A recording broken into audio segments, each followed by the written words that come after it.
Auto Aibė. Automobilių dalys ir reikmenys. Vokiškos kokybės. Meilė HD pastiprintos konstrukcijos dalys su 4 metų garantija. Geriau nei originalios. autoaibė.lt.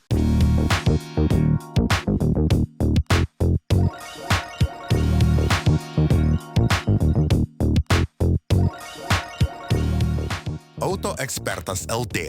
Vežame jūsų atostogas.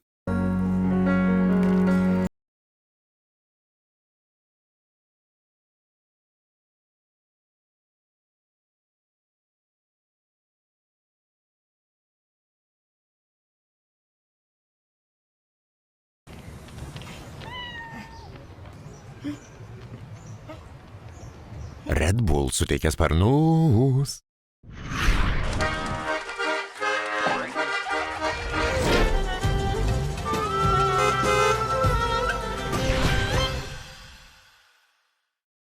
Labas vakaras, mėly Dakaro fanai. Tęsėme žygį per 2026 metų Dakaro ralį.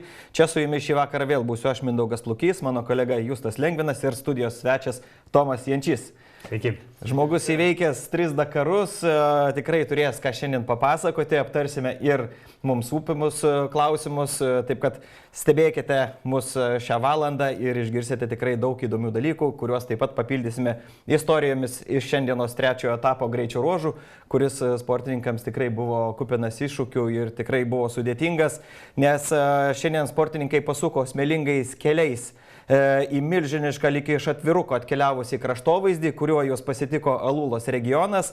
Gamtos kūrybiškumas ir šimtmečių tėkmė čia sukūrė įspūdingai ir sunkiai sutinkamus tokius uolų darinius. Ir tuo pačiu tai, ką žadėjo organizatoriai, pasirodė, kad buvo netiesa ir sportininkai tikrai turėjo pavargti. Organizatoriai buvo užsiminę, kad šiandien gali būti viena sunkiausių dienų arba sunkiausia diena Dakaro ralyje ir matyti tie 666 km, kurias sportininkai šiandien turėjo įveikti, buvo velniški. Nes šiandien pamatėm pirmasias dramas, pirmuosius padangų prakirtimus, kurie darė įtaką rezultatam, pirmuosius nelinksmus lietuvių nuotykius, tai buvo reikalų tenai. Taip, Tomai. Kiek pačiam teko stebėti Dakaro ralį iš šalies, vis tiek žinau, kad tas kirminas, kai jis jau ten įsisuka į organizmą ir jau kai truputėlį jau net ne vieną, ne 2, o jau 3 kartus sudalyvauji, tai turbūt norom, nenorom vis tiek žiūrai naujienas. Sausis kaip visą laiką tik tai apie Dakarą sukasi, kaip ten bebūtų. Yra didelis privalumas žiūrėti iš namų Dakarą, nes ženkliai daugiau matai aplamai, kas ten vyksta, kaip vyksta ir panašiai. Nes kai dalyvauji, tu esi žiauriai siauram tunelį ir tik tai apie save galvoji, kaip nuvažiuoti iš taško A į tašką B, ką ten vakarė reikia padaryti, suorganizuoti ir panašiai. Tai totaliai 2 skirtingi Dakarai, sėdint čia namuose ant sofkutės ir sėdint Saudo Arabijai. Žiūrovams pristatysiu, tai Tomas pirmąjį savo Dakarą yra įveikęs šturmano kėdėje kartu su Gintu Petrum ir paskui jau po 2 metų sėdai prie motobagio vairo ir tenai su Irmantu Bražiūnu šturmavote 2022 ir 2023 metų Dakaro ralį. Tomai sėdai prie Ginto Petraus iš dešinės, o ne prie vairo, dėl to, kad pats esi, na kaip čia sakyt, motociklų sporto entuziastas. Važiavai pats ne vieną kartą į varžybose su motociklu, žinai, kaip naviguoti reikia, tai galim netgi truputėlį taip į tolimai užkabinti, sakykime, ar tai buvo lemiamas dalykas, kuris privertė Gintą Petrų su tavim vesti dialogą ir tartis dėl 20-ųjų Dakaro, nes Gintui Petrui 20-ieji buvo irgi sugrįžimas į Dakarą. Taip. Mes su Gintu susipažinom 19 metais Afrikai Korėjais, aš važiavau su motociklu. O Gintas važiavo su nupirkta Toyota. Tai ten taip gavosi, kad susipažinom, pradėjom kalbėti. Aš bevažiuodamas tas varžybas pasakiau, kad tai yra mano paskutinės varžybos motociklu, nes iki tol gal kokį 10 metų važiavau rally reidus skirtingose mažesnėse varžybose. Bet Afrikai Korėjais man buvo turbūt gyvenimo tas tikslas, kur aš norėjau užbaigti tą motociklo karjerą ir ten iš tikrųjų nebuvo lengvos tos varžybos, daug nuotykių, išgyvenimų ir panašiai. Tai bevažiuodamas ten aš jau tikrai žinau, kad čia yra mano paskutinės varžybos ir natūraliai pradėjau galvoti, o tai ką toliau reiks daryti be motociklo. Ir tas susitikimas su Gintu, kadangi Ginto ten taip gavosi netyčia, kad mašina dar sugedo, jis turėjo labai daug laiko laisvo, tai mes nemažai pakalbėjom iki to Senegalo Dakaro, kol nukeliavo mūsų karavanas. Ir man atrodo, gal kokį sekančių metų kovo mėnesį mes jau startavom kažkokiose varžybose čia Europoje. Pasitikrinti, ta prasme, kaip komanda susižaidžia, kaip tas duetas veikia. Ar lengvas bendrakeleivis yra Gintas? Na čia. Nes mes matom kiekvienais metais pasištormanai gan dažnai rotuoja, tai čia klausimas, ar čia pats Gintas sudėtingas asmuo yra, ar galbūt reiklus, ar galbūt štormanai paprasčiausiai nenori veltis vėliau ir jiems užtenka to vieno Dakaro ir jau tada jau galvoja, kad na vis dėlto gal ne man Dakaras ir per sudėtingas iššūkis. Nes Gintui aš matau visai, kuo puikiausiai prilipęs yra Dakaro ralio legenda, jau daugiau negu 10 Dakarų už nugaros. Mes turbūt kaip ir kiekvienas personažas esame labai skirtingi ir specifiniai, tai aš tikrai kaip čia džiaugiuosi, kad tokia mano pradžia buvo su Gintu ir ne tik pradžia, mes sekančius 2 Dakarus, kai važiavau su motorbagiu, mes kartu dalinamės techninių resursų, jo sunkvežimiu. Taip, tai nesibaigė mūsų kelionė tik tais sėdint man dešinėje. Tikrai kirbėjo didelis kirminas, kad kartą pranavigavus tokias varžybos, aš grįžęs į namus tikrai turėjau azartą, kad blemba, tai galima dar geriau padaryti ir toks jau bebuvau užsidegęs, bet čia taip susiklostė, kad prasidėjo kitas scenarijus, kad visgi buvo priimtas sprendimas, o kodėl ten nesu motobagiu, nes kaip tik tuo metu atsiradinėjo tie motobagiai disciplinoje, Taip. Nes iki tol jų tiesiog nebuvo, arba jie buvo labai nepatikimi. Ir atsirado unikali galimybė, kad galėjau aš sąlygiškai ten ne 10 kartų brangiau negu važiuočiau motociklu, pravažiuoti motobagiu. Ir dar sutapo vieną aplinkybę, kad mes taip galėjau nupirkti tą motobagiuką, važiavusi vieną Dakarą ir taip toliau, taip viskas ir užsisuko. Gerai, susiklostė visos šaškės. Jo, tai tada ten reikėjo, kaip čia, štormanavimo karjerą padėti į šoną ir ar norėčiau grįžti, kodėl ne, vieną dieną gal ir tikrai taip, nes tai yra irgi azartiškas, įtraukiantis procesas, kur tikrai yra reikalinga ir nuovoka, išmintis, greita reakcija, supratimas erdvėje, daug tokių įdomių savybių, kur man tai patinka, nes tai motocikletas būdavo, tas navigavimas neišvengiamas. Tai va tokia ir istorija. Kas lėmė šturmano pasirinkimą, kodėl Irmantas Bražiūnas, ar dėl to, kad kartu perimetre važiuodavot ir kaip ir su motociklais važiuodavot? Jo, tai mes su Irmantu, kai pradėjom rally reido varžybas, tai mes kartu ir pradėjom. Tai vat mes dviese esam pravažiavę labai daug varžybų, skirtingų ir man kaip ir net nebuvo klausimų, kas galėtų mano šturmanas būti. Aš tikrai žinau, kad vat Irmantas yra tas žmogus, kurio pasitikiu. Mūsų vertybės yra vienodos ir patikrintas įvairiose situacijose, tiek aš jam, tiek jis man. Tai mes važiavom kaip 2 geriausi draugai varžybas. Žodžiu, su Irmantu per ugnį, vandenį ir varinės dūdas. Taip, ir per vandenį jo paviršių.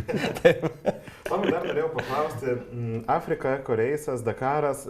Šiaip sakoma, kad Dakaras yra sudėtingiausios varžybos pasaulyje. Tai atsakyk tu man turbūt kaip šturmanas, ar tikrai tai yra pačios sudėtingiausios ir sakykim, ar Afrika, Eko reisas nusileidžia jom sudėtingumu? Aš gal turbūt pasakyčiau 2 tokius labai skirtingus apibrėžimus šitų varžybų. Eko reisas yra, kaip čia, lietuvišką žodį noriu parengti, experiences.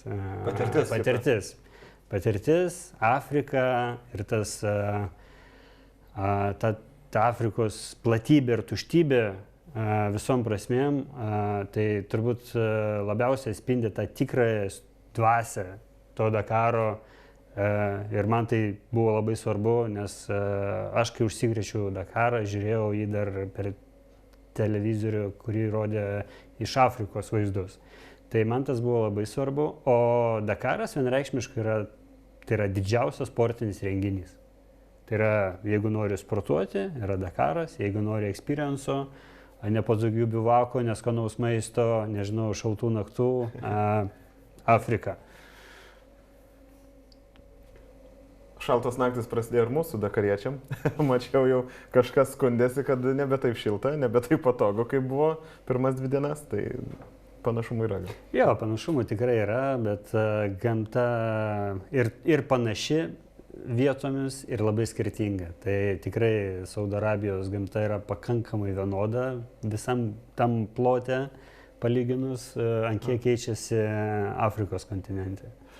Aš norėjau paklausti vieną dalyką. Stebint dabar lietuvių pasirodymus, aišku, yra 3 šturmanai, 1 pilotas, 1 toks pilnai sukomplektuotas ekipažas lietuviškas Izoton Sport komanda, ten Artūras Ardavičius važiuojantis lietuviškų šaknų žmogus, Albertas Velemovičius važiuojantis su Salehu Al-Saifu. Vis tiek stebi motobagių pačią discipliną, kaip jinai rutuliojasi. Ir žinom, kad vieniems sekasi geriau, Velemovičiui sekasi blogiau, bet klausimas yra, jie pastoviai dabar vargsta su tuo diržu. Tu važiavai su motobagiu. Tai realiai prieikime prie to pačio techninio klausimo, nes jūs patys irgi važiavot, patys remontavot, kai dar reikėjo. Tai Albertas sako, kad jie ten nemoka kažko pataisyti. Jis čia dabar užkūrės, man atrodo, pusę Lietuvos, kad išspręstų jų perkaitinimo problemą. Aišku, tikiuosi, kad pavyks tą išspręsti, ten ir Jonelius ir visas konsultuoja, ir čia Lietuvos visa bendruomenė pasijungusi, schemą žinau, kad siuntinėje rodo, kaip sujungti, kaip atsukti, kaip priveršti, kaip ten pamatuoti. Bet kaip manai, kodėl tas saudoarabiškas nenoras klausyti yra? Nes aš manau, kad jau jie tą problemą galėjo seniausiai būti išsprendę. Ir kame čia gali būti šaknis? Ar Albertui paprasčiausiai taip velniškai nesiseka pasirenkant savo, kaip sakym, Dakaro kelionės partnerį? Ar vis dėlto yra kažkoks kitas sprendimas galintis jam padėti?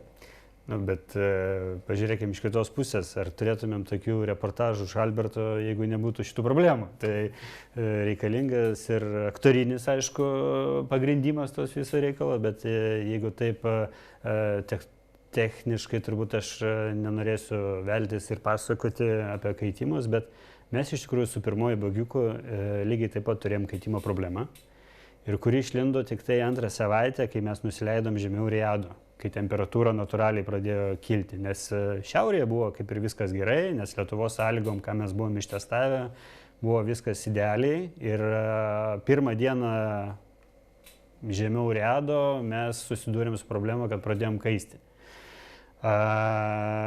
Ir iš tikrųjų tai problema buvo labai paprasta, nes bagio konstrukcija tuo metu tai buvo South Racingo pirmos versijos, turbūt reikia sakyti, pirmos generacijos gal bagiukas.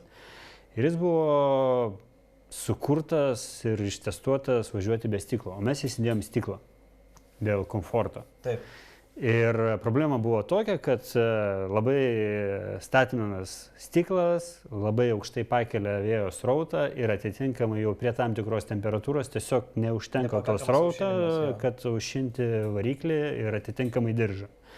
Ir vienintelė buvo sprendimas, va čia mūsų techninės komandos vadovui, ačiū Egidijui, kuris mums prieš išvažiuojant į Greitumynį sėdėjo, žiūrėjo į tą bagį. Ir gal, nežinau, likus ten 15 minučių greit nubėgo su peiliuku? Ne peiliuku, tuo bulgarkė yra tas lenginis, atpjovė kažkokį tiesiog plasmasės gabalą, visiškai belio kokiais varžtais virš stogo su tam tikru tarpu prisuko ir išsisprendė visos problemos. Tai tas bagiukas, kur buvo 22 metais, jau vieną tik tai Dakarą atkeliavo, tada keitėte, ne? Jo. Nes iš pradžių buvo geltonas, tada jau buvo pilkas. O iš pradžių pilkas, tada geltonas. Ai, taip, iš pradžių. Taip. Geltonas jau buvo paskutinis generacijos jau Saus Racingo ir ten jau visos problemos buvo išspręstos, tai mes tiesiog važiavom ir ten visiškai neturėjome jokių bėdų su kaitimais. Tai gal čia tas pats, kuris paskui perėjo Arūnui su Emilija? Taip, taip. Tai jie paskui dar vieną Dakarą atvažiavo. Ir istorinis. Tai labai geras rankas perdavėt ir iškeliavot. Kaip dabar klostosi tolimesni tavo planai? Tai vis tiek galvojai turbūt apie sugrįžimą į Dakaro ralį ne vieną kartą. Ir jeigu būtų, tai gal žinai, kada tas būtų, ar vis dėl dar taip atsargiai vertini tas svajonės ir galvoji, kad gal dar truputėlį per anksti yra? Tai viskas gyvenime prasideda nuo svajonių. Klausimas, ar aš norėčiau grįžti į Dakarą, vienareikšmiškai taip. Ar dabar čia savęs neapgaudinėjau, dar nežinau. Bet artimiausius, gal turbūt 4-5 metus dar turiu kitą planą, kurį mes pradėjom daryti su ta pačia kompanija Dakaro mūsų ir Šturmanu Egidijum, kuris buvo techninis mūsų vadas. Tai turim kitą projektą, keliaujam Pietų Amerikos šiuo metu, bet tikslas yra nuvažiuoti iki Šiaurės Amerikos pačio viršaus. Tai kol nepravažiuosim šitų 2 Amerikos motociklais, tol tikrai mes negrįšim į Dakarą, o per tą laiką mes turim gerą laiką apmastyti, paplanuoti, pasvajoti ir taip toliau. Tai gerai, Dakaras yra tokios jau didesnio biudžeto reikalaujančios varžybos, bet yra Breslau ralis, yra Baja Poland, yra perimetras. Sugrįžimų į tų pigesnių variantų tikrai yra daug, nes formą tai reikės kažkaip atgauti. Tai pradėkime nuo perimetro, kad jo turbūt nebėra bagiukam. Bagiukam tokio, dabar buvo tuo laiku. Šiuo metu tai. Tai yra didžiulis mano supratimo praradimas Lietuvos autosportui, bet mes lygiai taip pat suprantu, aš suprantu, dėl ko tas vyksta ir kokie yra ribojimai ir taip toliau. Tai va čia turbūt artimiausias tas būtų Breslau Poland. Ar įdomu važiuoti Breslau Poland? Aš pakankamai seniai esu važiavęs su motociklu, gal prieš kokį gerą 10-metį. Tai labai gerai, kad jos yra arti, bet aš gal rinkčiausi kitą formatą, kokį nors Baja formatą, kuris vyksta Lenkijoje, ten įvairių tų čempionatų etapų vyksta, tai gal man visgi ten labiau būtų arčiau širdies, bet iš tikrųjų tai kaip tu pavažiuoji varžybas Marokė, ar ten Saudo Arabijoje, ar ten tam pačiam Tunise. Jau taip liūdno, kai čia pas mus važiuoti be kopų ir be tokių didelių plotų. Tai va, norėtųsi grįžti visgi arba į Afrikos kontinentą, arba į kažkokias arabiškas šalis.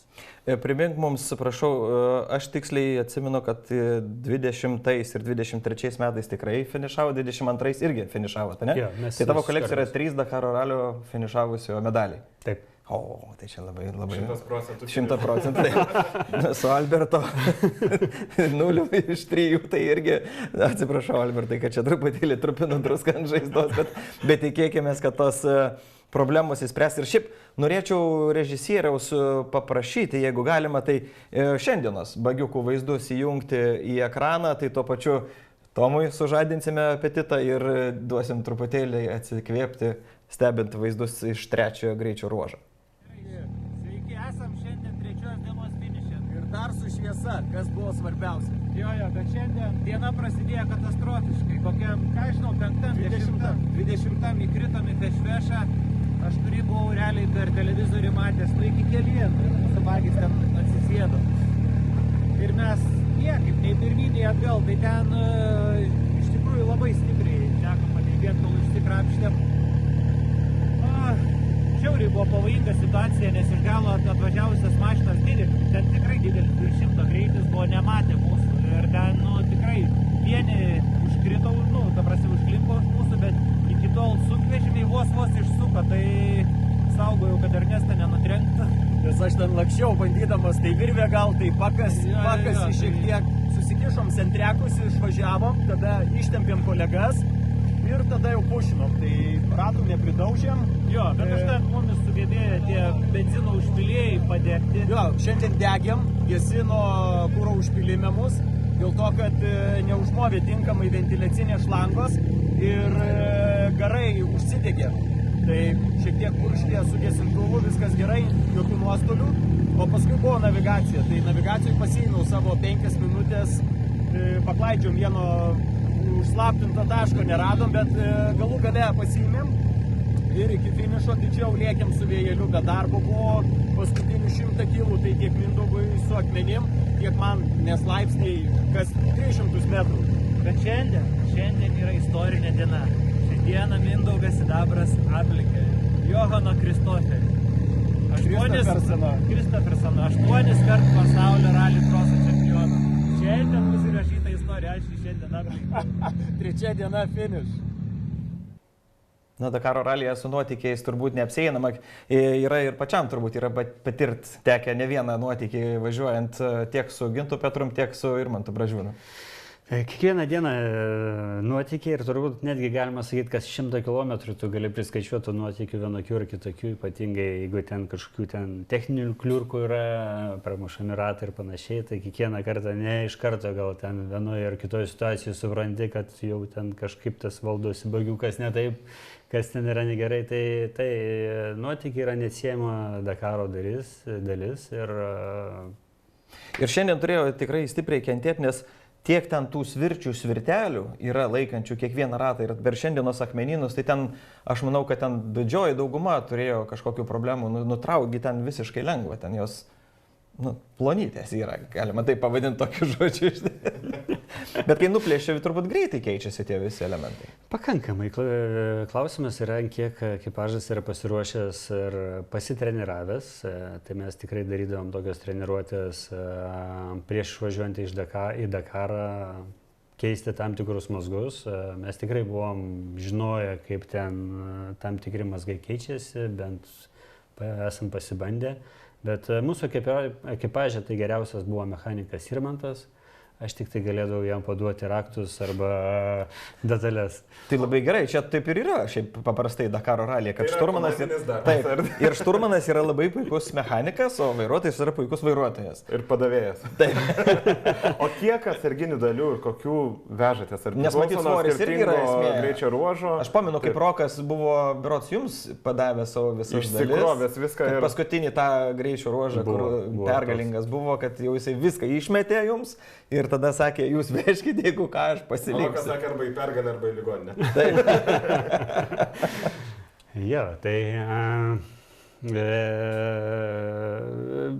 turbūt, kaip čia, kadangi ypatingai bagiukė yra tas svoris ypatingai svarbus, tai ten mes veždavomės tas pačias svarbiausias dalis, tai reiškiasi vienas pusašis galinis, vienas pusašis priekinis, nes kadangi jie yra skirtingi ir tinka į abi pusės, nes tai pirmoje mano generacija netiko į skirtingas pusės, bet jau su sekančia generacija buvo ta problema išspręsta.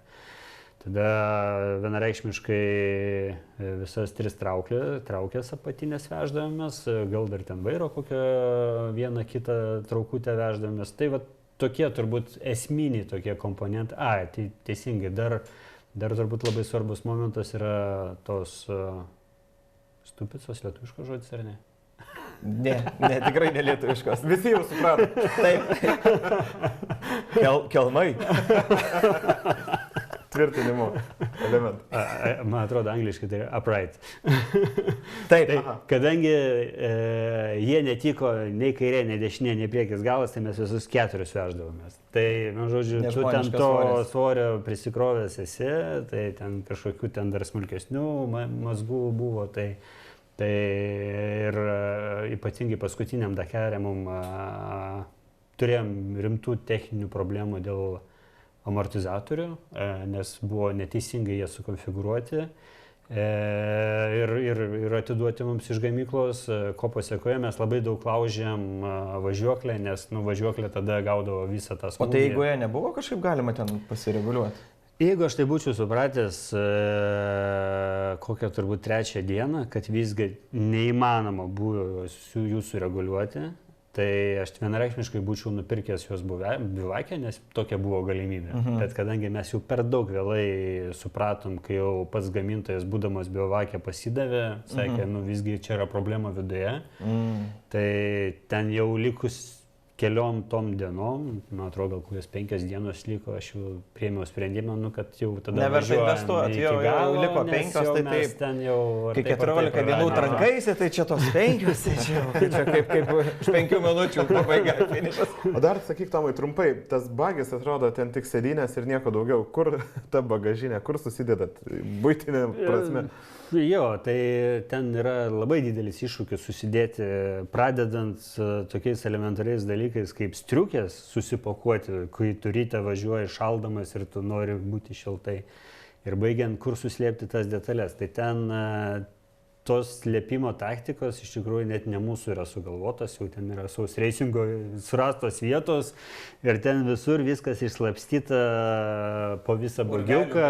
Jo, ten tiesiog paprastuoju būdu prikabinant prie rėmo įvairių vietų. Tai ir ten turbūt irgi kažkoks tam tikras yra svorio maksimalus paskirsimas, tiek kiek yra įmanoma. Tai vat toks principas. Šiandienos rezultatus reikėtų truputėlį užmest akį ir vakar Berezovskis su Ardavičium paskutiniai buvo, šiandien jie pirmi aplenkė tiek lietuvius, tiek saudoarabiškai lietuvišką ekipažą.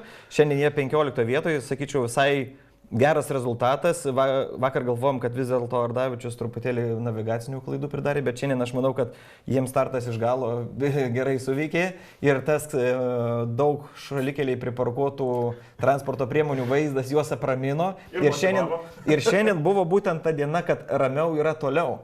Ir tas pats Lojubas kartojo, kad kai jau prakirtau 2 ratus, supratau, kad nėra kur skubėti. Lygiai taip pat ir kiti sportininkai, kurie pasirinko ramesnio važiavimo taktiką, pavyzdžiui, Benediktas Vanagas su Aisvydu Paliukėnu, tai irgi šiandien atvažiavo labai aukštoj pozicijoje, kas lėmė, kad lėkimas šiandien visiškai nepasiteisino. Ir tiek sunkvežimiams, tiek automobiliams, tiek motociklams buvo 2 variantai. Arba ramiai ir į finišą, arba lėkti ir rizikuoti. Ir matėm, kad šiandien trupėjo dalyvių gretos. Tai kaip ir Mindaugas Sidabras minėjo, su Ernestu Česoku jie į Fešfešo duobę papuolė. Saudo Arabija yra Fešfešo geras. Aš galvoju, kad tik tai Pietų Amerikoje yra. Pasirodo ir Saudo Arabija yra.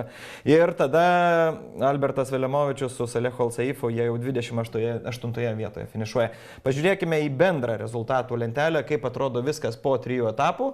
Tai čia Hegeris ir Edi yra 1 vietoje. Čia ta 5 jau kaip ir mes aptarėme ir matėme 1 laidos dalyje, o čionais 1 poziciją praranda Mindaugas Sidabras su Ernestu Česoku dėl nesėkmių šiandienos trasoje, o Berezovskis su Ardavičium kyla į viršų, o Salehas Al-Saifas ir Velemovičius krenta į 5 vietą. Taip, jie yra vienas paskui kitą. Šiaip minučių. Taip, čia jie labai arti vienas kito ir tada pusvalandis praktiškai iki Mindaugo Sidabro. Irgi nėra daug, jeigu vėl prasikartos toksai dalykas, nes rytoj vėl įdomi diena laukia, apie ją vėliau. Ir jeigu, sakykime, bagės, jisai stipriai krato, ten daug vietos nėra ir pakankamai sudėtingas, sportas ten jau yra. Bet jeigu, tarkim, iš kitos pusės, jeigu norėtųsi pankuoti, ar rinktume įsai klasikų kategoriją, kuri irgi nežmoniškai auganti kategorija, šiemet beveik 100 automobilių, 2 jau lietuviai tenais važiuoja, pasidaugino liaudiškai tariant, skilo komanda ir dabar gavosi 2 beveik lietuviškos komandos. Karoliui Raišiui puikiai sekasi, Ignas Daunoravičius ten irgi apie 5 su Samiu yra. Taip, tai o gal kokį klasiką atkurt, gal kokį seną Mitsubishi Pajero. Aš norėčiau truputį pataisyti tavo pasakymą, kad bagiukas krato ir visa kita. Aš manau, kad vienas iš komfortiškiausių važiavimo priemonių yra bagiukas. Su tokio važiuoklė ir tokiom galimybėm, kaip jis važiuoja, aš negaliu dar po šiai dieną atsistebėti ir užmiršti. Bet jeigu amortizatoriai teisingai. Jo, ne ta problema. Daug yra sąlygų, kad... Galim apie komfortą Karolio Raišio rato eigą prisiminti. Kiek centimetrų? 5. O, nors Ignas Daunoravičius sakė, ten jos iš viso nėra. Na tai va, tai bagiukas kokį 10 kartų daugiau. Ne, tai ten taip matosi, ant kiek ratai, va ir šiandienos apžvalgoje pradžioj žiūrėjom, ten pašoka ir ratai taip sueina tiesiog iki žemės, tu skrendi, o jie ten aukštyn žemyn į šonus vaikščia. Po bagiuko komforto, nežiūrint tai, kad tu neturi langų šone, kad šalta važiuoti, šildymo nėra. Tai važiuoklė tikrai yra įspūdinga ir manau, kad turbūt kažkas artimiausiai bagiuko važiuokliai, pataisykit, jeigu klystu, tai turbūt arba sunkvežimis turėtų būti su savo rato dydžiu, kas tai galėtų amortizuoti, arba tai 1+ koks Evo. Reikės klausti Vaidoto Žalos, kaip ten jam ar patogu, nes jis yra vienintelis išbandęs abi kategorijas, tai čia geriausias ekspertas jis yra, būtinai paskambinsim ir paklausim. Bet dėl istorinių, nežinau, reiktų kažkaip atsargiai pasibandyti, galbūt ir galėtų būti variantas, bet jeigu daryti istorinį, tai reiktų važiuoti su kokia istorinė fūra. Na, tave sunkvežimiai labiau žavi. Tu negalvoji apie tai, kad geriau atkurt kažkokį. Tai šiaip daug kas susižavi tai sunkvežimiai. Žiūrėk, Vaidotas jau 2 metus važiuoja ir jau savo, bent jau kalboje girdžiu, kad jisai jau net neketina grįžti į automobilių kategoriją, nes tai yra visai pakankamai smagu. Dar papildomai vieną žmogų į kompaniją gauni ir kainuoja pigiau negu su T1 Plus Ultimate. Bet jeigu taip jau žadinti apetitą, tai galbūt galim pasiklausyti pačių klasikų, kurie šiandien finišavo. Tai yra Ignas Daunoravičius ir Karolis Raišys ir galbūt jų įspūdžiai tau truputėlį kažką sužadins. Gerai, paklausom. Stage free įvyktas. Šiandien Samis šaunuolis. Vakar pasidarėm išvadas, pasikalbėjom naują strategiją, kaip komunikuosim, kaip važiuosim, kokią aš jam informaciją teiksiu vairuoti ir ką jisai pats seks. Ir šiandien viskas buvo labai gerai. Šaunuolis, good job, very good job. Thank you. I say that we use the new strategy and it seems it's working. Yeah. Gale dienos, šiaip super, dienelė buvo tokių bairių organizatorių idėja, kur varai greitis 50-60 uždėtas ir ten akmenis, tokie, tai tu nori, nenori, turi stabdyti, praradinėti laiką, gal gauti baudas, bet kitaip Toyota neišgyventų, tai Samis susitvarkė, pristabdė, pagazavom, po to važiavom, viskas super. Dieną nuotaiką sugadino čia upė, už tų laukų yra tokia didelė upė, 10 km paleido, Toyota dizelis, no turbo. Yeah. Biški, it was slow. Slowly, but sure. Jo, tai praradėjom ten gal 15 sekundžių, tai pabaigoje pabandžiau triuką padaryti, išnaviguoti iš upės anksčiau ir kad į finišą spėtume laiku, tai irgi vėlavom gal 8 sekundės. Bet apart, nesvarbu koks rezultatas. Diena super. Thank you. Šis greičio ruožas finišuotas. Buvo smagu, ypač pradžioj. Kiek žinau, pačioj pradžioj mes ir pirmavom absoliučiai šiandienos įskaitoj. Vėliau nebe taip smagu buvo. Šiaip ir nuobodžiau buvo, ir nuovargis pradėjo lyst, ir klaidų pasidarė, ir vienokių ir kitokių. Žodžiu, nuotykių visokių turėjom, žinom, kur praradom, žinom, kur galėjom geriau. Susistamantrinsim. Yra dar vienas, aišku, toks nuotykis, kur net nežinau, kaip su juo bus. Ten gali būti, kad mes nelaiku atsižymėjom, dabar nežinom, bandom žiūrėti. Jeigu taip, tai tada mes su savim nusitemsim dar 2-3 dalyvius iš lyderių. Visų pirma, 3 dalyviai, kurie dabar yra turnyrų lentelėje tope, reiškia, kad laukia vakaro ir žiūrės, ką ten gaus ar negaus. Christoph, how was the stage for you? Little bit long at the end and made several mistakes, so we'll see the result, but I think won't be good. It won't be good. Okay, if it stay at it is, we'll still in the first place. Yes, but we wait. Laukiam, kas mūsų laukia. Visai smagiai čia viskas atrodo, ne? Azartas, visi susijaudinę. Mes čia kol stebėjome jų pasisakymus po 3 greičio ruožo, čia jau po 3 dienos jau pafinišavus, tai automatiškai jau sukomplektavome sunkvežimio ekipažą. Žiūriu, kad mes čia su Justu dviese, kai sėdėm, tai jau vieną ekipažą komplektuojame, tada ateina Tomas ir dar padidiname ekipažą ir sakom sunkvežimio. Mes turim daug opcijų, kaip išvažiuoti. Jau sutarėm, kas štormanauja, kas pilotuoja, kas varžtu suka. Tai kol kas nieko nesakom, kitąmet Dakaro Roma gali vykti tiesiai iš automobilio. O ką, visai variantas. Pasižiūrėkime rezultatus, kaip tie mūsų klasikai atrodo ir po šiandienos dienos 3 etapo rezultatai. Tai Biaukovskis yra pirmoje vietoje iš Lenkijos sportininkas, Gublinas, Sūza, Traglio ir tada Karolis Raišys baudelę matosi, kad gavo. Ir šiandien, aišku, buvo geras rezultatas, bet pats Karolis ir prisipažino, kad greičiausiai, kad dar gali užskaityti. Noriu šiek tiek pataisyti. Turbūt įvyko kažkokie pataisimai rezultatuose paskutiniu metu. Tai Ignas su Šemiu yra 4, 5 šiandien. Atleiskit, susimaišiau, 4 bendroji įskaitoje. Vat ir tiesioginis eteris. Na, rezultatai kol kas geri. Lietuviams matau, kad Karolis Raišys krenta į antrąją vietą, tai čia nėra dar didelis praradimas. Dar laukia daug dienų. 8 taškai jos skiria. Taip, Ignas Donoravičius su Samiu kyla į 4, irgi labai gerai, bet reikėtų jiems saugotis būtent Traglio, kuris yra skaitomas šios disciplinos favoritų. Pernai metais labai dažnai minėjome jo ir Menos pavardę, taip kad žiūrėsim, kaip čia šiemet viskas klostysis. Kol kas labai gerai, nes pernai Karolis, kai važiavo su Ignu, tai jie visišką avantūrą ir tik tai į pabaigą jau pačių varžybų jau nusprendė ir pamatė, kad jau galima sportuoti. O dabar čia nuo pradžių vakar laimėta Karolio pirma vieta, pirmas medalis Dakar Klasikė už laimėtą etapą, irgi, sakykime, istoriškas Lietuvai. Tai jau vis daugėja tų sportininkų laimėjusią etapą, tai jau automobiliuose turim laimėjusių žmonių etapą, sunkvežimiuose turim žmonių laimėjusių etapą, motocikluose neturim. Neskaitant viską, kai laimėjo Arūnas Gelažninkas. Pakeitęs Dakaro taisyklės su laimėjimais. Klasikuose turim, tai va, liko automobilių įskaitoje kažkam tai. Atsiprašau, automobilių įskaitoje laimėjo, liko kas? Motociklai. Motociklai, taip. Teisingai.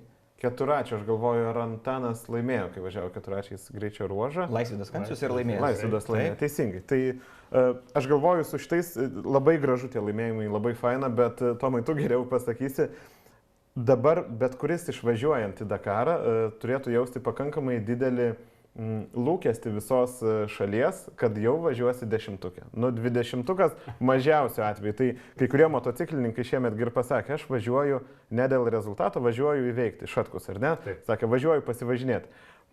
Ar jaučiasi šitas, nežinau kaip čia pavadinti, ekonominiais terminais, bet kažkokia infliacija Dakaro? Aš nežinau, ar čia infliacija reiktų vadinti, bet gal kaip tik teisinga ambicija ir galbūt tų tikrų sportininkų daugiau ateina į tą Dakarą, kurie ateina ne pravažiuoti, o sportuoti ir parodyti rezultatą. Ir akivaizdu ten, nežinau, Karka kaip pavyzdys, tai jis tikrai nefinišuot atvažiavo.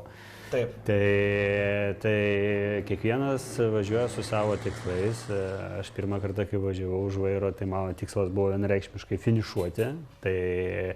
Bet antrą kartą aš važiavau su tikslu pagerinti jau savo rezultatą. Tai čia toks viskas ateina natūraliai, bet nepavyko. Deja, bet nepavyko, dėl to, kaip čia dabar šiais metais populiaru sakyti, yra nesuvestų sąskaitų. Vat yra atsakymas. Bet aš visą laiką sakau ir pasikartosiu dabar jau kokį 159 kartą, kad kiekvienas Dakaras yra skirtingas ir sakyti, kad kitą kartą padarysi geriau, tai taip nebus, nes žiūrim jau ir šiemet.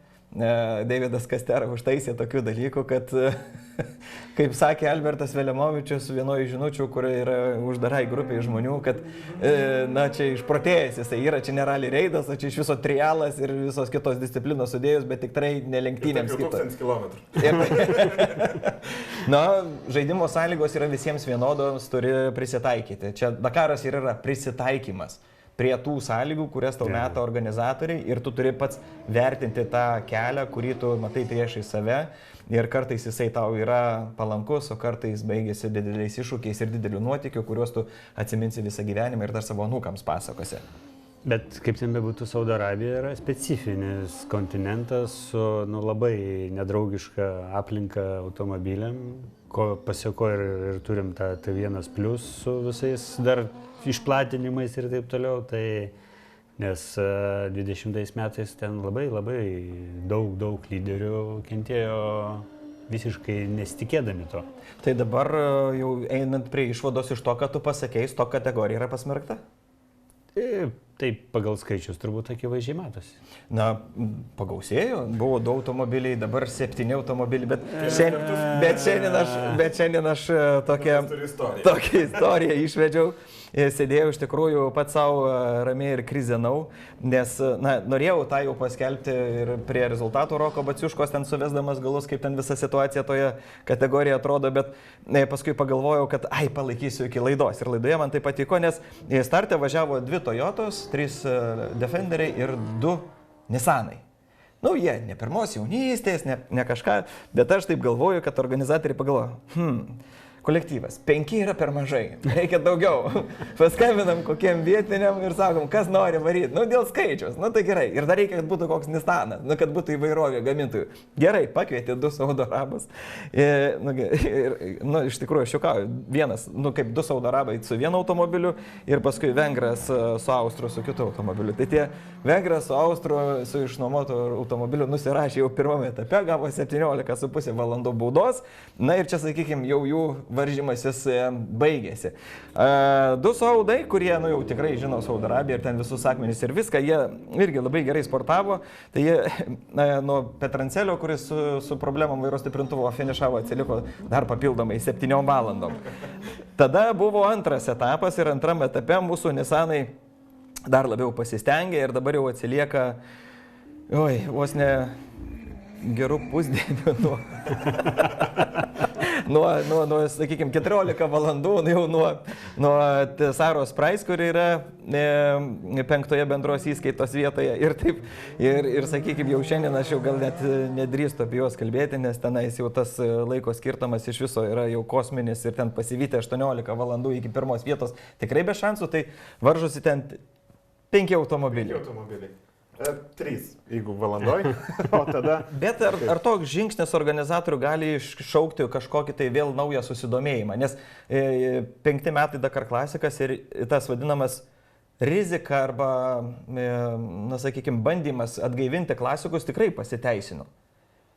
Tai galbūt ir stokai atsigaus kažkiek, tai aišku, jeigu jie nebus per daug sudėtingi, nes viskas remiasi į tą techninį reglamentą, kad kiek tu žmogus turėdamas tą standartinį automobilį gali jį modifikuoti, kad tau nebūtų kosminiai pinigai, kad suvažiuot varžybose. Nesvarbu, kad tu negreitai važiuoji, bet yra atskira kategorija, kurioje gali varžytis.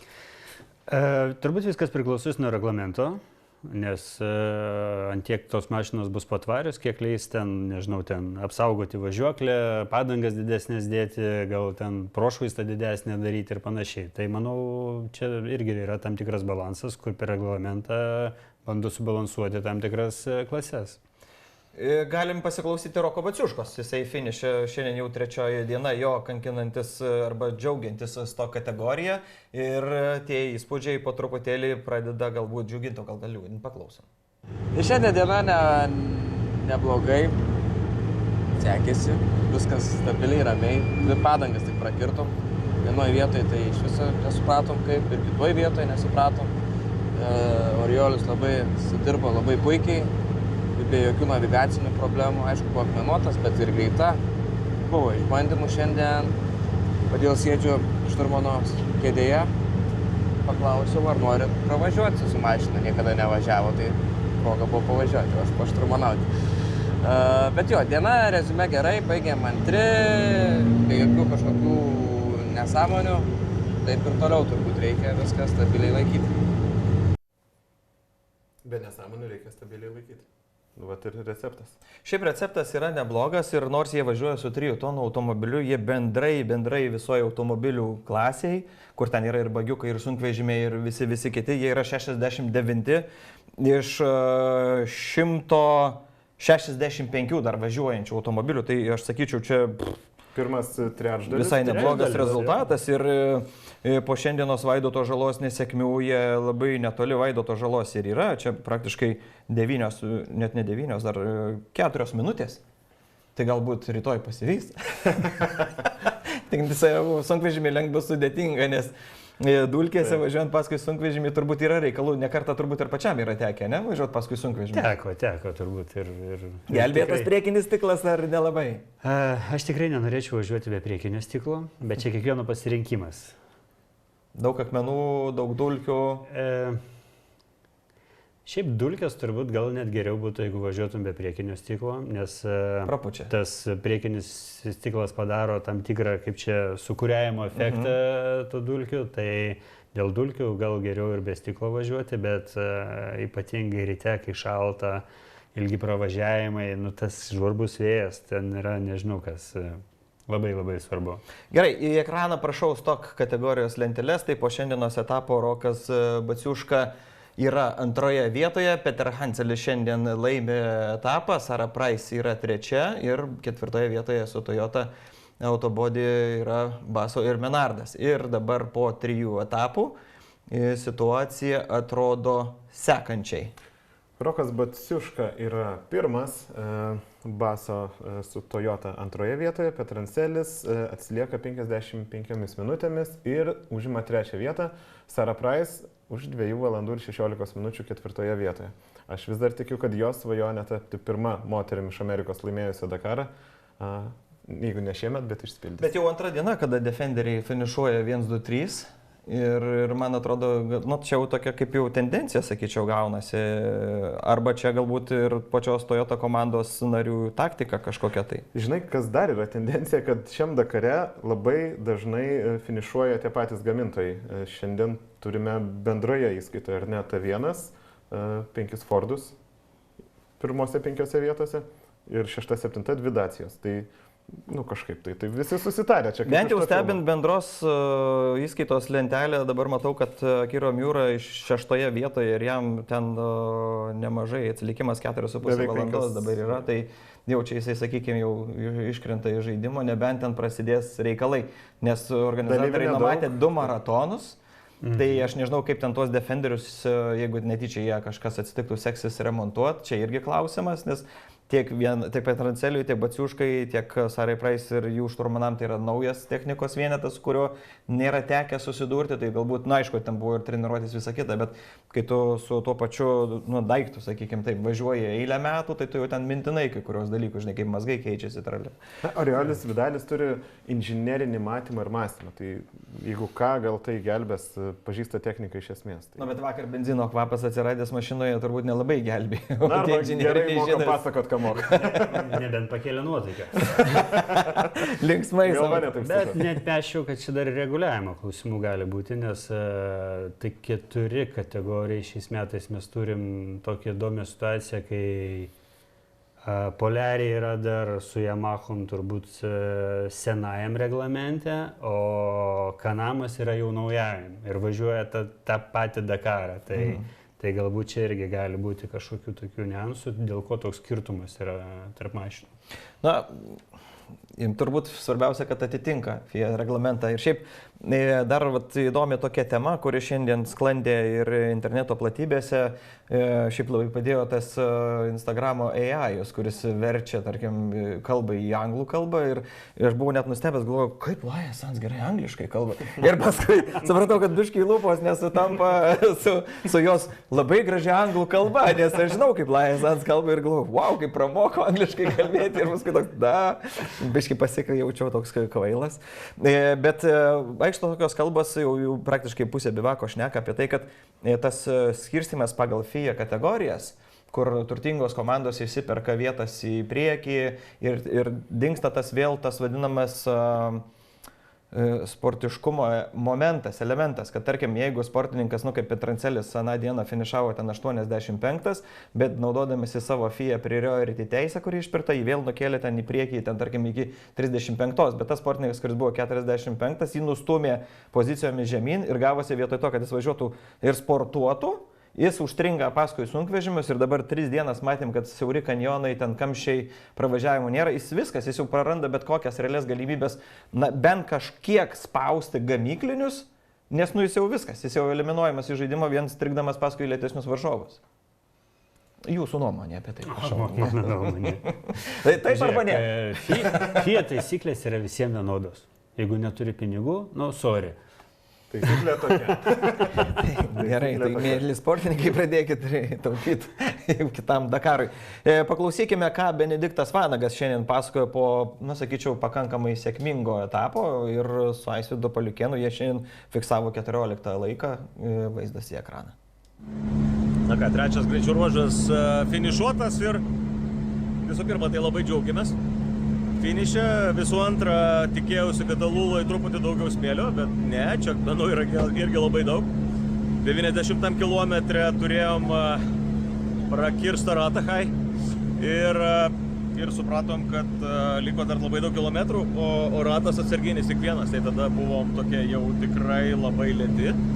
O paskui išsidrasinom ir į pabaigą manau, kad vėl paspaudėm.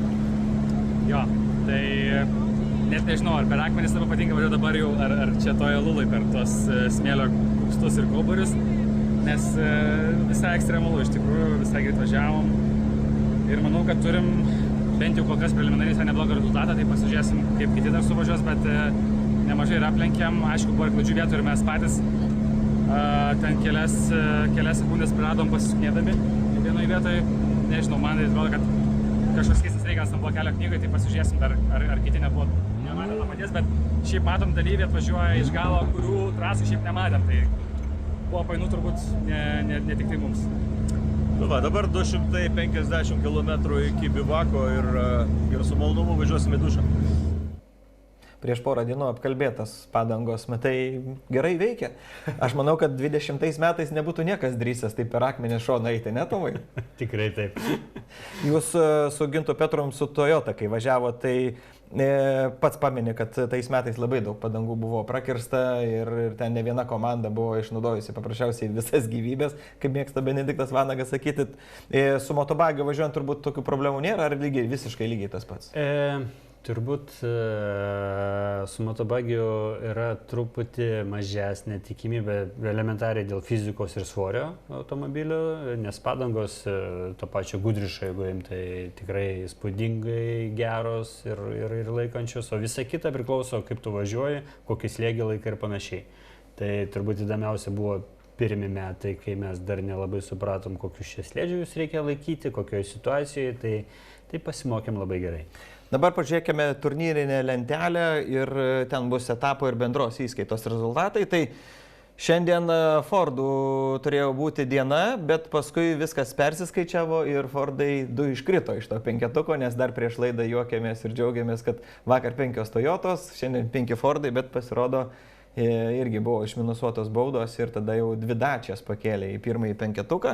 Ir čia Mičas Guthrie pirmoje vietoje, Benediktas Vanagas ir Gintas Petras su Abikajevu atsilieka nuo lyderio jau beveik 3 valandas. Nu, šitam Benediktui Vanagui 15 minučių, sakyčiau, dar visai kovinis atstumas. Mes skaičiavom, kad šiandieną per kilometrą Benediktas nuo lyderio atsiliko 2,1 kažkiek sekundės.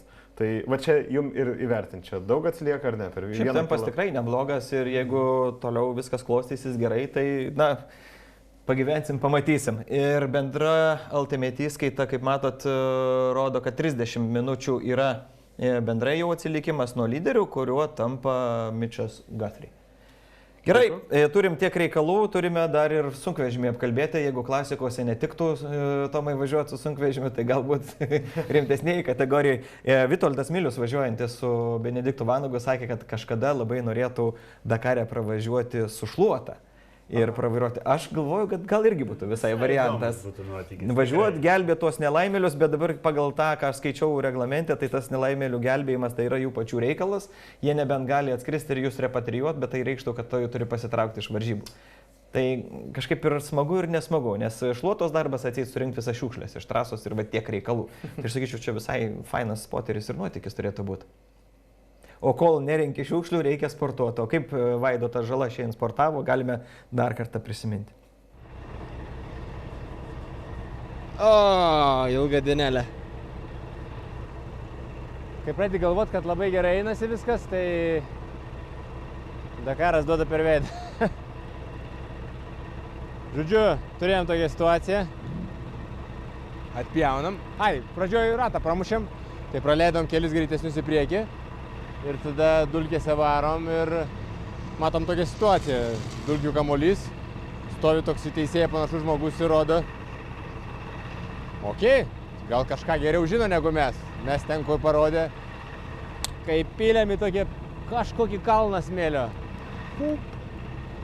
Dėjom šuoliuką ir dar truputį pavažiavus man dingo vairo stiprintuvas, tai nuo smūgio variklio pagalvė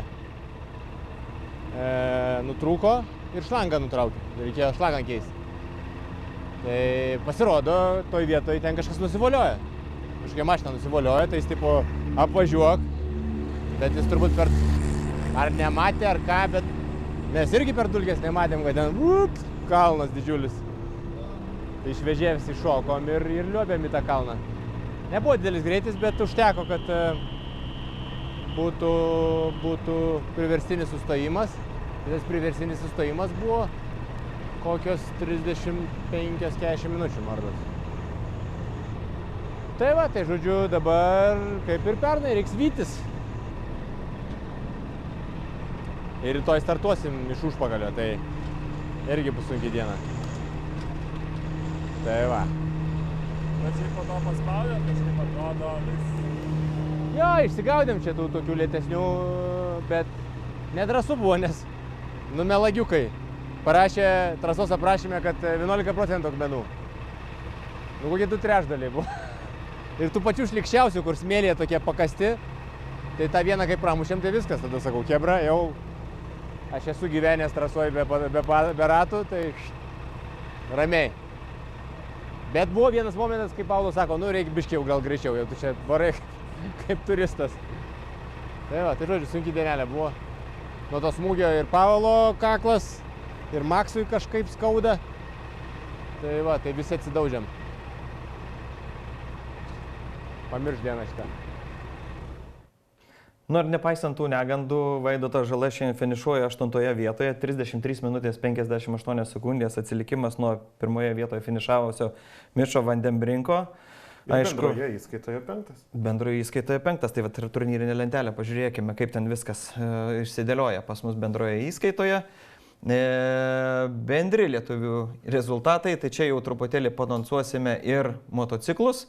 Tai matote, kad Nerimantas Jucius 8 Rally 2 kategorijoje, Dovydas Karka su savo negalavimai šiandien 22, apie juos netrukus. Saulius Klivinskas 48, Gediminas Šatkus 88 įgyvendino savo svajonę, aplenkė vakar Edvardą Sokolovskį, kuris dėja jau pasitraukė iš, kaip čia sakyti, konkuravimo su varžovais, dabar jau tik tai nuotykiauja. Ir visi kiti dalyviai, kurie šiandien važiavo Dakare, jau mes juos apšnekėjome. Dabar liko skaniausia... skaniausia tema tau, Tomai, motociklai ir tikrai turėtum nostalgiškai pasižiūrėti į tai, kaip suvažiavo tavo žirgo broliai, tuo pačiu Modestas Iliūnas, vis tiek geras bičiulis tavo yra irgi pernai metais pagaliau įveikė Dakaro ralį. Jeigu viskas klostysis gerai, tai būtent rytoj turėsime Modestą Iliūną čia studijoje, su juo irgi pasikalbėsime, nes rytoj jisai kelia sparnus į Saudo Arabiją ir važiuos tenais truputėlį panotykiauti, aišku, ilgam savaitgalį, sakykime, taip neilgam, bet tuo pačiu ir padėti Dakar School Dubai kolektyvai. Taigi, pasižiūrėkime, kaip sekėsi mūsų motociklininkams šiandien. Nu ką, 3 diena baigta, stage 3, turėjom 420 km. Eina savo, jau šiandien tai dienelė rimta, tikrai nelengva, daug navigacijos, daug akmenų, žodžiu, visi kilometrai tokie tikri. Tai jo, pavyko šiaip, man atrodo, net top 20 atvažiuoti. Daug aplenkiau, radau kelią, išvežiau, bet ir daug kas krito iš tikrųjų. Tai prie vieno stojom 3, tai žodžiu, padėjom. Tai gal 2 pliusuos laiką, nes aš išvažiavau. Tai žodžiu, apie top 20 tikrai bus, geras tempas, bet žiauriai sunki diena. Varom ilsėtis, turim 200 PM pravažiavimą iki bivako ir rytoj maratonas.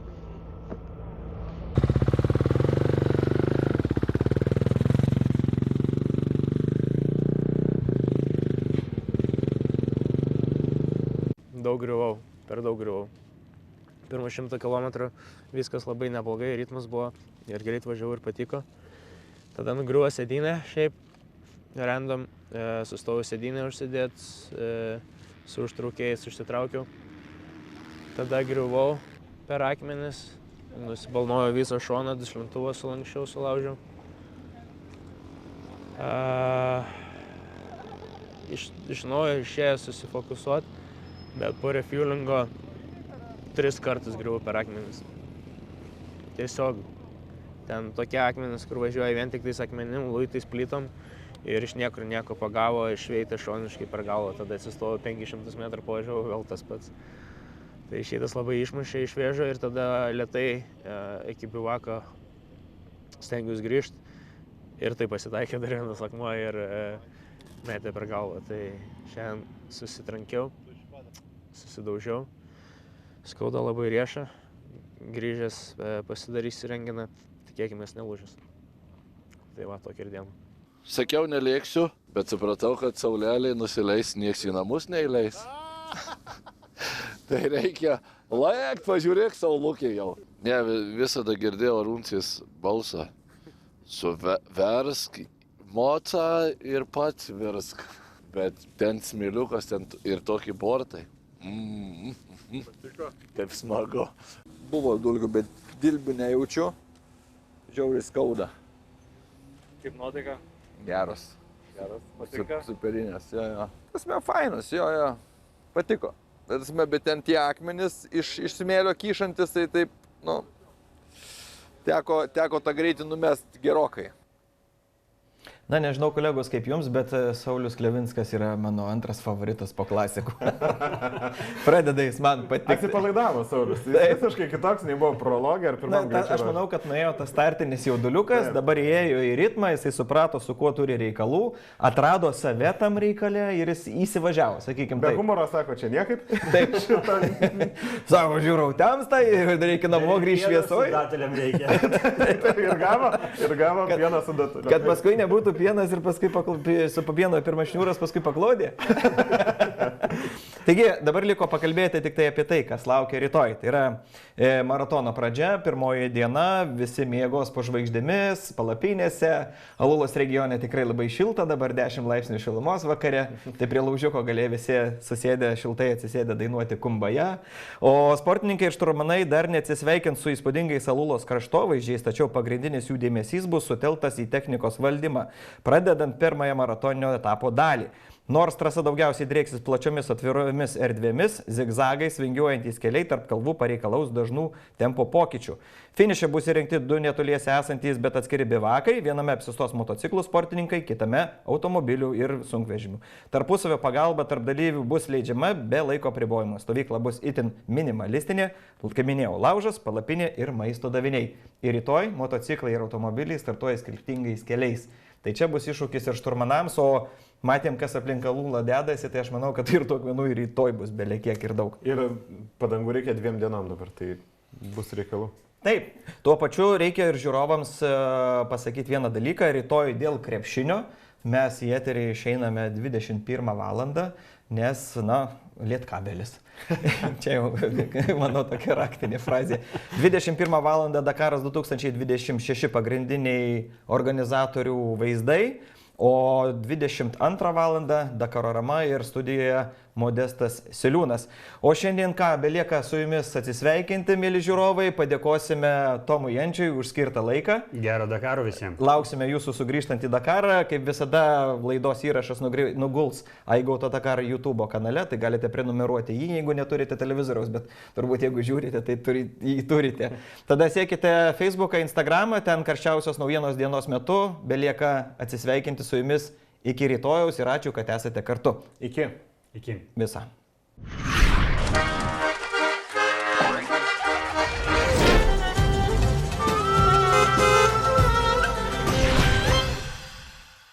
Auto Aibė. Automobilių dalys ir reikmenys. Vokiškos kokybės. Meilė HD pastiprintos konstrukcijos dalys su 4 metų garantija. Geriau nei originalios. autoaibė.lt.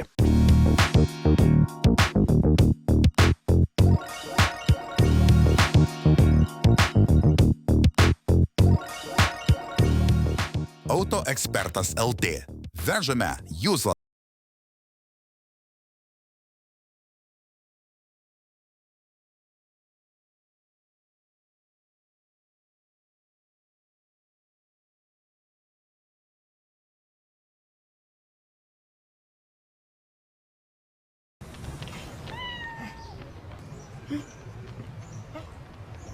Red Bull suteikia sparnus.